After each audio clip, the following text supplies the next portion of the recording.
فقال كان رسول الله صلى الله عليه وسلم يتلألأ وجهه تلألؤ القمر ليلة البدر.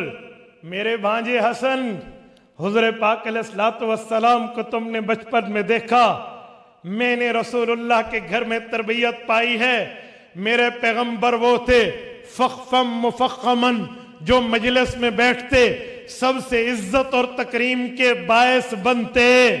تلیتلألأ وجہہ تلألؤ القمر، ان کا چہرہ یوں چمکا کرتا تھا جیسے چاند کی دمک اور چمک ہوتی ہے، عام چاند بھی نہیں، لیلۃ البدر 14ویں رات کے چاند جیسی چمک ہوتی. اطول من المربوع واکثر من المشذب، کوئی بندہ زیادہ اونچا ہو تو اس سے کم ہے، کوئی زیادہ پست ہو تو اس سے اونچی قد رکھنے والے ہیں.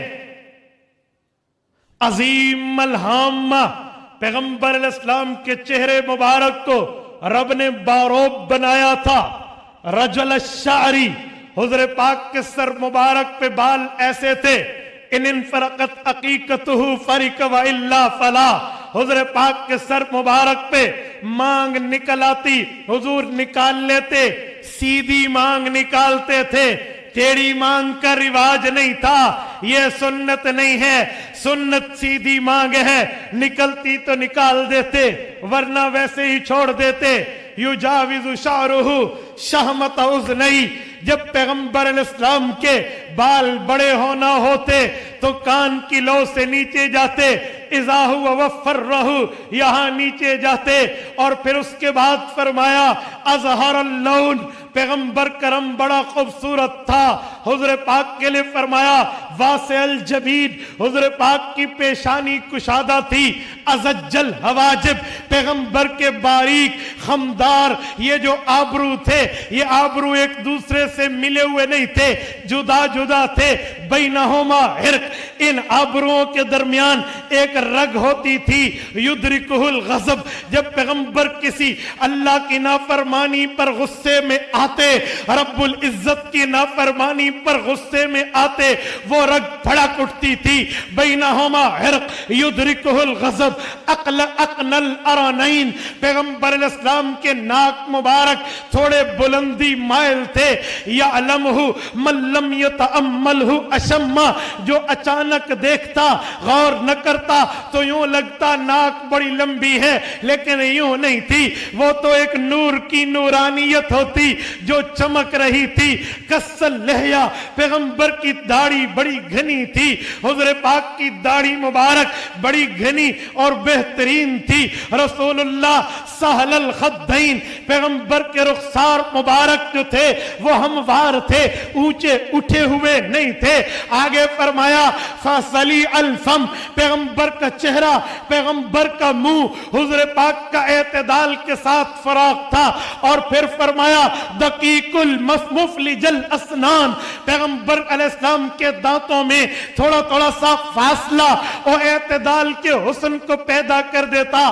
دقیق المسروبہ، ہم نے حضور پاک کو احرام کے موقع پہ دیکھا، حضور پاک کے ناک مبارک سے سینے مبارک تک بالوں کی ایک چھوٹی سی لکیر تھی. وَقَانَ عُنَقَهُ جِيدُ دُمْيَةٍ فِي صَفَاءِ الْفِضَّةِ، میرے بھانجے پیغمبر کی گردن دیکھنی ہوتی تو ایسے سمجھ جیسے کسی خوبصورت مورتی کو ڈھالا جاتا ہے اور اس کو ایک شیشے کے بوتل میں ڈالنے کے لیے ایسی خوبصورت گولائی، ایسی خوبصورت صفائی، ایسی خوبصورت رانائی پیغمبر کی گردن میں تھے. فی صفاء الفضہ، وہ گویا چاندی کے برتن میں ایک گردن نظر آ رہی ہے.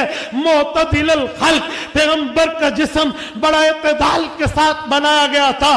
باطن متماسک، پیغمبر علیہ السلام کے گوشت جو تھے وہ جگہ جو ہاتھ کے ساتھ حضور پاک کی جو جوڑ والی تھی وہ پر گوشت نظر آتی تھی.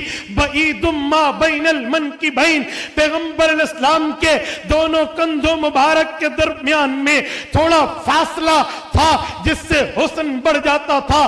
زخم القرادیس پیغمبر کے جوڑوں میں گوشت بھرا ہوا تھا. انور المتجرد, اللہ کی قسم فرمایا وہ جگہ جو کپڑے سے باہر رہتی ہے, جیسے چہرہ, جیسے ہاتھ, جیسے پاؤں کا جو لباس سے باہر رہنے والی جگہ ہوتی تھی, رسول اللہ کی انور المتجرد اس پر ایسا نور ہوتا تھا ہم حیران ہو جاتے. اوہ ہاتھ باہر ہوتے ہیں, انہیں کبھی کبھی دھوپ بھی لگتی ہے, انہیں آگ اور دھویں سے واسطہ بھی پڑتا ہے, پاؤں مٹی میں چلتے ہیں, انہیں کانٹے بھی چبھتے ہیں, انہیں پتھر بھی چبھتے ہیں, انہیں تکلیف بھی ہوتی ہے. فرمایا اس کے باوجود یہ باہر کے جسم کے حصے اتنے پیارے ہوتے, جو لباس کے اندر تھا اس کے حسن کی تو کیا بات ہی تھی. موصولم ما بین اللبتی والسرتی یجری بشعر کالخط, پیغمبر علیہ السلام کے جسم کے حصوں میں سینے سے لے کر نیچے تک بالوں کی ایک لمبی لکیر نظر آتی. عارض الصدیینی والبطنی مما سوا ذالک, اس لکیر والی بالوں کے ارد گرد, اس لکیر والی بالوں کے دائیں بائیں پیغمبر علیہ السلام کے سینے پر, پیغمبر علیہ السلام کے پیٹ مبارک پر بال نظر نہیں آتے تھے, قدرتی پیدا ہی نہیں ہوئے تھے. اور آگے فرمایا اشعر الذراعین والمنکبین واعالی الصدر, پیغمبر علیہ السلام کے بازوؤں پہ بال تھے, کندھوں کی اونچی جگہوں پہ تھوڑے بال تھے, سینے کی وہ حصے کی جگہ جو داڑھی مبارک کے ساتھ تھی, گردن کے ساتھ تھی, ادھر چند بال نظر آتے, باقی نہیں تھی. پھر فرمانے لگے, فرمایا طویل الزندین, پیغمبر علیہ السلام کے جوڑ کے حسن کی تو کیا چاشنی تھی. رحم الراحہ, پیغمبر کی ہتھیلی بڑی کشادہ تھی. یہ سخاوت کی طرف اشارہ ہے کہ سخیوں کھلا ہوا کرتا ہے. شسن القدمین والکفین, پیغمبر علیہ السلام کے پاؤں میں جو خمدار جگہ تھی وہ ایسے تھی, ینبو انہم الماء, اگر اس پہ پانی ڈالا جاتا وہ پانی ڈھلک جایا کرتا تھا, اوپر ٹھہرتا نہیں تھا. خمسان الاخمسین, اس کا حسن ایسے تھا کہ خمدار جگہ میں پاؤں کے تلوے کو بنایا ایسے گیا تھا. اذا زال زال قلعہ, حضور پاؤں اٹھاتے پوری قوت سے اٹھاتے, کانما ینحط من سبب, وہ ایسے چلتے جیسے گہرائی میں, جیسے نیچائی میں حضور اتر رہے ہو.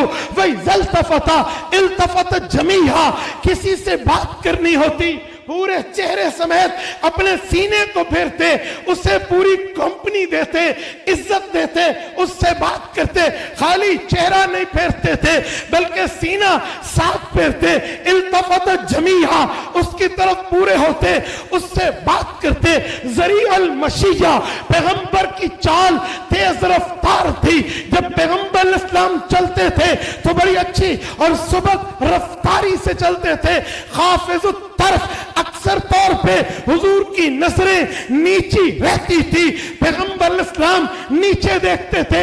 جل نظری الملاحظہ, شرم اور حیا کی وجہ سے کہیں کسی کو دیکھنا ہوتا تو آنکھوں کے کونے سے دیکھتے, آنکھ بھر کے. حضور کے دیکھنے کی عادت نہیں ہوتی تھی, پیغمبر علیہ السلام یوں دیکھتے. نظرہ الی الارض اکثر من نظرہ الی السماء, پیغمبر علیہ السلام کی آنکھ مبارک کی نظر زمین پر زیادہ ہوتی, آسمان پہ کم ہوتی.